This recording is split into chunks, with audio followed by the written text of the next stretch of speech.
Assalamualaikum warahmatullahi wabarakatuh. Selamat malam teman-teman semua. Apa kabarnya hari ini? Sudah siap untuk menyimak pembelajaran prakarya kali ini? Pastikan kalian sudah menyiapkan buku dan alat tulisnya, dan jangan lupa berdoa dulu ya sebelum kita memulai belajar. Pada malam hari ini kita akan sama-sama membahas mengenai materi pada modul 11, yaitu tentang pengolahan pangan hasil perikanan dan peternakan. Pengolahan pangan hasil perikanan dan peternakan ini merupakan materi kelas 9 untuk pendidikan kesetaraan paket B. Karena banyaknya materi yang harus dibahas pada modul 11 ini, maka Ibu akan bagi menjadi 2 video pembelajaran. Untuk video yang pertama ini, Ibu hanya akan membahas mengenai pengolahan pangan hasil perikanan dan peternakan secara umum. Pertama-tama kita akan membahas mengenai pengertian dari masing-masing. Pengolahan pangan hasil perikanan merupakan kegiatan berkelanjutan mengembangbiakan dan membudidayakan sumber daya hayati perairan agar mendapatkan manfaat dari kegiatan tersebut. Sedangkan pengolahan pangan hasil peternakan merupakan kegiatan berkelanjutan mengembangbiakan dan membudidayakan hewan ternak agar mendapatkan manfaat dari kegiatan tersebut. Tujuan pengolahan pangan hasil perikanan dan peternakan antara lain: pertama, meningkatkan kualitas dan memperpanjang masa simpan. 2. Agar makanan mudah dicerna oleh tubuh, karena tidak semua bahan pangan bisa dikonsumsi dalam keadaan mentah. Misalnya, telur akan lebih baik dicerna oleh tubuh jika dimakan setengah matang daripada mentah. Ketiga, memperbaiki aroma, warna, bentuk, dan tekstur bahan makanan. Keempat, meningkatkan gizi makanan. Ada sebagian bahan pangan yang nilai gizinya bertambah setelah dimasak. Contohnya adalah buah tomat. Likopen pada buah tomat lebih efektif dikonsumsi setelah dimasak daripada saat mentah. Yang terakhir, membebaskan makanan dari jasad-jasad renik dan bahan-bahan yang membahayakan kesehatan. Jenis hasil perikanan dibagi menjadi 3. Yang pertama adalah perikanan air laut, perikanan air payau, dan perikanan air tawar. Perikanan air laut memiliki salinitas di atas 30 ppt. Salinitas merupakan tingkat keasinan atau kadar garam yang terlarut di dalam air. Satuannya adalah ppt atau part per thousand. Contohnya adalah ikan tuna, ikan tenggiri, ikan kembung, udang, cumi-cumi, rumput laut, dan lain sebagainya. Perikanan air payau memiliki salinitas antara 6 sampai 29 ppt. Contoh ikannya adalah ikan bandeng, ikan kakap, dan lain-lain. Sedangkan perikanan air tawar memiliki tingkat salinitas kurang dari 6 ppt. Contohnya adalah ikan lele, ikan mas, ikan bawal, dan lain sebagainya.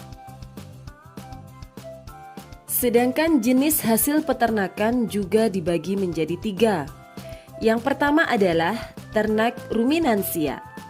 Ciri dari ternak ruminansia adalah hewannya berkaki 4 dan lambungnya memiliki 4 ruang. Ternak ruminansia dibagi menjadi 2 jenis, yaitu ruminansia besar, contohnya adalah sapi, kerbau, kuda, unta, dan lain-lain. Sedangkan ruminansia kecil contohnya adalah kambing, babi, domba, dan lain-lain. Jenis hasil peternakan yang kedua adalah ternak unggas. Ternak unggas memiliki ciri adalah hewan berkaki 2 dan bersayap. Contohnya adalah ayam, itik, bebek, burung dara, burung puyuh, dan lain-lain. Jenis hasil peternakan yang terakhir adalah ternak hias. Ternak hias memiliki ciri hewan yang memiliki keindahan tubuh, suara yang unik, atau perilaku yang lucu.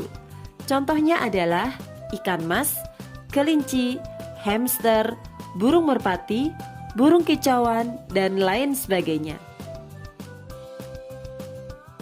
Sekarang kita akan membahas mengenai kandungan dan manfaat. Ikan. Ikan merupakan sumber protein hewani terbaik, mengandung vitamin A, vitamin B, mineral, dan lemak.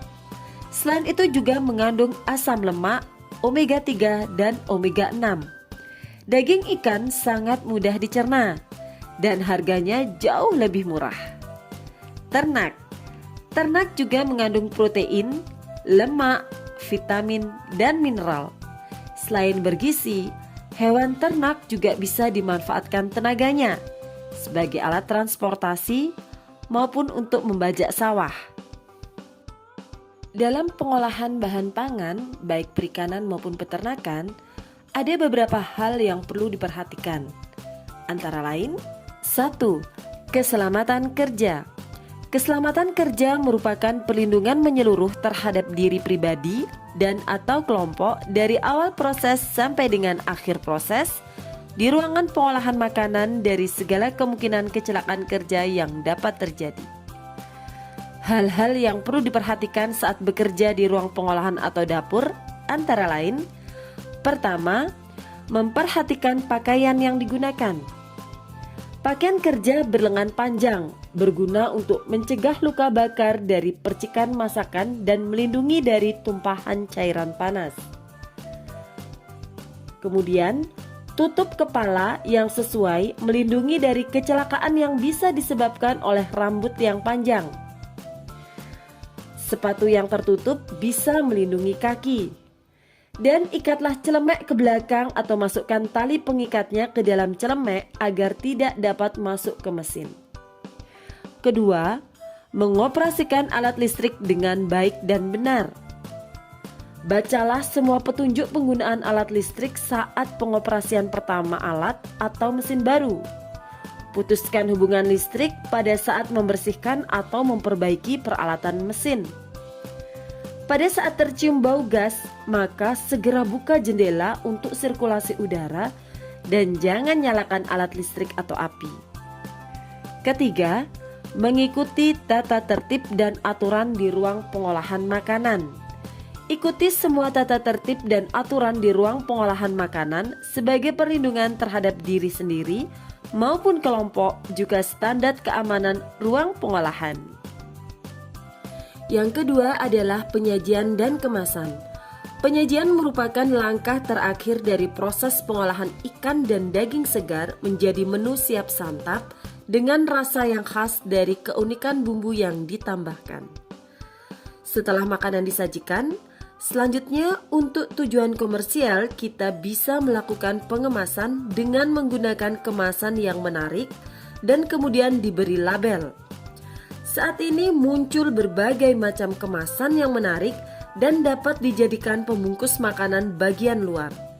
Selain berfungsi melindungi produk makanan, kemasan tersebut bisa menjadi merek kalian. Jenis kemasan modern yang banyak digunakan untuk makanan berkuah dan panas adalah tin wall dan paper bowl. Masing-masing dari kedua kemasan tersebut membuat makanan tampak lebih elegan dan lebih rapi dibandingkan kantong plastik biasa. Demikianlah materi yang dapat Ibu sampaikan mengenai pengolahan pangan hasil perikanan dan peternakan pada modul 11 ini. Materi ini belum selesai sepenuhnya. Tahapan dan teknik pengolahan bahan pangan akan Ibu jelaskan pada video pembelajaran berikutnya.